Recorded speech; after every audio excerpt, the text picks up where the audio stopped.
Hi friends, சூப்பரான கருவாட்டு தொக்கு எப்படி செய்கிறதுன்னு பார்க்கலாமா? வாழை கருவாடு எடுத்திருக்கேன். நல்லா க்ளீன் பண்ணிவிட்டு 3 தடவை வாஷ் பண்ணி எடுத்து வச்சுக்கலாம்.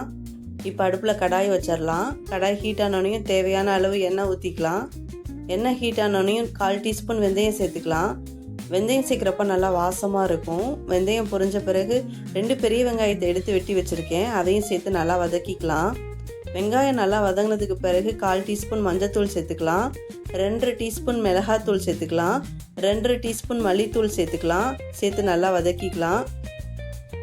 4 தக்காளியை மிக்ஸி ஜாரில் போட்டு பேஸ்ட்டாக அரைச்சி வச்சுருக்கேன். அதையும் சேர்த்து நல்லா வதக்கிக்கலாம். தக்காளி வதங்கினதுக்கு பிறகு அலசி வச்சுருக்க வாழை கருவாடையும் போட்டு நல்லா வதக்கிக்கலாம். தேவையான அளவு தண்ணி ஊற்றிக்கலாம். தண்ணி ஊற்றி கொதி வந்த பிறகு சிம்மில் வச்சிடலாம். உப்பு தேவையான அளவு பார்த்து போட்டுக்குங்க, ஏன்னா கருவாட்டிலையும் உப்பு இருக்கும். 5 நிமிஷம் சிம்லேயே வச்சிடலாம். கருவாடு வெந்த பிறகு கருவேப்பிலையை போட்டு ஆஃப் பண்ணிடலாம். சூப்பரான கருவாடு தொக்கு ரெடி ஆயிடுச்சு ஃப்ரெண்ட்ஸ். சாதத்துக்கும் சூப்பராக இருக்கும். இட்லி, தோசை, சப்பாத்தி எல்லாத்துக்குமே சூப்பராக இருக்கும். செஞ்சு பார்த்துட்டு கமெண்ட் பண்ணுங்கள். இந்த வீடியோ பிடிச்சிருந்தா லைக் பண்ணுங்கள், சப்போர்ட் பண்ணுங்கள். என் சேனலை சப்ஸ்கிரைப் பண்ணுங்கள் ஃப்ரெண்ட்ஸ். பபாய்.